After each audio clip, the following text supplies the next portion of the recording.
Bem-vindos a esta análise.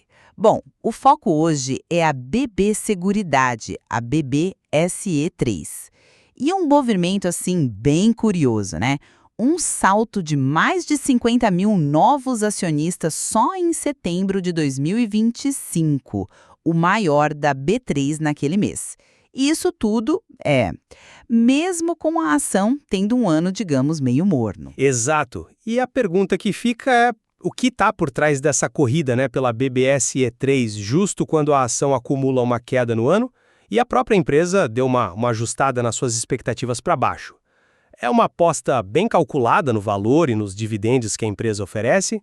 Ou será que os investidores estão talvez subestimando um pouco os riscos que vêm pela frente? Olha, eu defendo a primeira visão. Para mim, o interesse tem fundamento sim, especialmente pela avaliação que ficou mais atrativa depois das quedas recentes. E, claro, pelo conhecido histórico de bons dividendos da empresa. Já eu vou argumentar que talvez o otimismo esteja um pouquinho exagerado. Os riscos do setor e as projeções de lucro mais contidas, para mim, levantam uma bandeira amarela que pode não estar sendo vista por todo mundo, sabe? Olha, na minha leitura, essa entrada massiva de investidores é uma reação bastante racional. A ação da BB Seguridade caiu mais de 33% desde o pico lá em abril, né, chegando a uns R$ 32,00 em meados de outubro.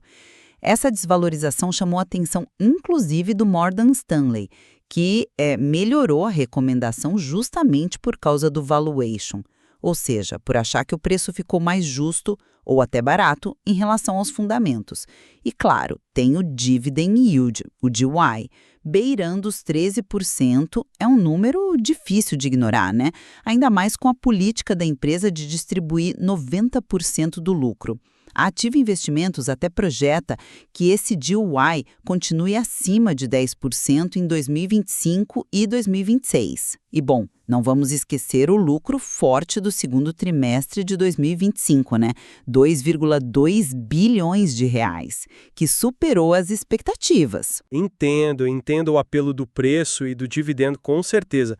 Mas vamos olhar por outro ângulo.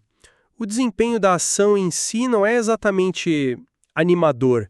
Subiu só 1,3% em setembro e acumulava queda de quase 12% no ano até aquele momento. E mais importante ainda, a própria BB Seguridade cortou seu guidance para 2025, as projeções oficiais deles.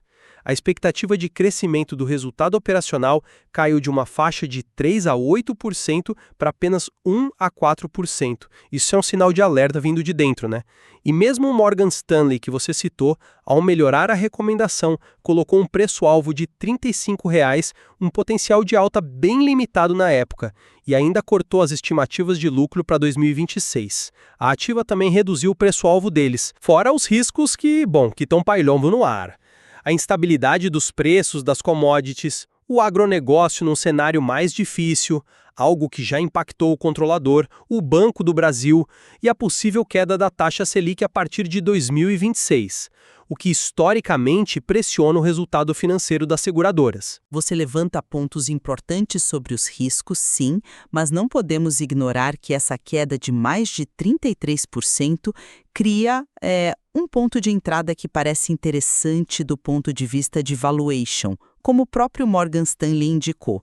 Talvez o mercado esteja pesando um pouco a mão nesses riscos, não? Sim, mas será que só barato é suficiente? Um preço baixo com um desempenho recente fraco e um potencial de alta modesto, mesmo segundo quem melhorou a recomendação, isso me deixa um pouco cauteloso.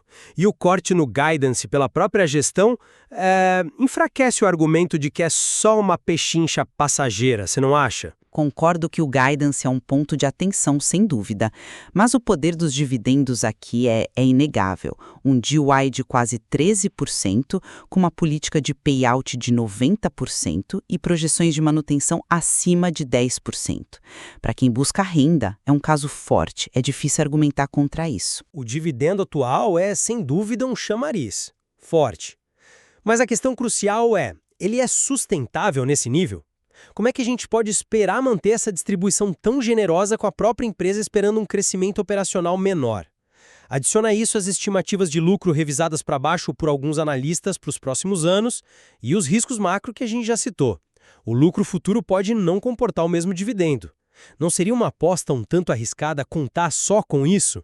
Ainda assim, 50 mil novos investidores num único mês é um sinal forte. Não dá para descartar isso como um mero acaso, sabe? Sugere uma confiança relevante do mercado, seja no valor intrínseco da empresa ou talvez no potencial de recuperação. Ou, talvez, apenas um reflexo da busca por yields, por rendimentos, que ainda estão elevados com a Selic alta, mas sem uma análise tão profunda dos alertas, o corte no guidance, a cautela nos preços-alvo, são sinais importantes, né? Aquele lucro forte do segundo trimestre foi ótimo, claro, mas parece contrastar um pouco com as perspectivas mais modestas que a própria gestão e os analistas estão apontando para frente. Será que não é um otimismo baseado mais no retrovisor do que no para-brisa? Bom, resumindo minha visão, então. A combinação de um valuation mais baixo após a queda e dividendos historicamente robustos parece sim explicar bem esse interesse recente. Os investidores podem estar vendo uma janela de oportunidade ali para valor e para renda. E eu reitero minha cautela, as perspectivas de crescimento foram oficialmente reduzidas pela empresa e os riscos no cenário macro, commodities, agronegócios, juros futuros não são desprezíveis. Fica a dúvida se todo esse otimismo recente está bem calibrado com os fundamentos futuros da companhia, né? No fim, a BB Seguridade hoje exemplifica bem um dilema clássico do investidor, né? Que é o peso que se dá ao histórico comprovado de resultados e dividendos versus as projeções e as incertezas que estão no horizonte. Perfeito. O apelo do dividendo é claro, é inegável, mas as nuvens sobre o crescimento futuro e os riscos externos também são visíveis. Os resultados do terceiro trimestre, esperados para breve, dia 3 de novembro, certamente vão trazer mais informações para essa equação. Ponderar esses diferentes ângulos, como a gente tentou fazer aqui, é essencial para uma decisão informada.